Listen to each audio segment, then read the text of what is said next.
أهلا بيكم في نقنقة روحية. الإنجيل بحسب القديس لوقا.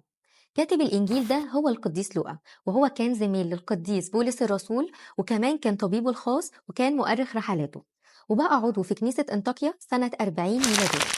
وفي الإنجيل ده وضع القديس أسس تقليد العبادة وتاريخ نمو ونشأة الكنيسة، وكمان كان بيركز على التسلسل التاريخي لاستعلان ملكوت الله.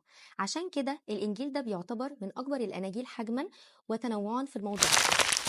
والإنجيل ده اتكتب ب3 لغات، باليونانية والعبرية والأرامية، واستخدم القديس مصطلحات من ال3 لغات، وكمان استخدم مصطلحات من الترجمة السبعينية، وده بيبين لنا أهمية الترجمة السبعينية.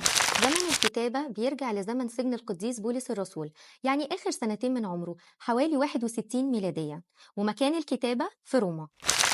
الموضوعات اللي ركز عليها هم الروح القدس والصلاة والتسبيح وعطف المسيح على الخطاة وتزكية الفقراء وتكريم المرأة. تقسيم إنجيل لوقا: صار مثلنا، من الإصحاح الأول للإصحاح الثالث. الإصحاح الرابع جرب مثلنا، ومن الإصحاح الرابع لل19 المسيح يشعر بألمنا. ومن الإصحاح ال19 لل23 المسيح صديق للبشرية. والإصحاح ال24 المسيح القائم من الأموات. سلامات.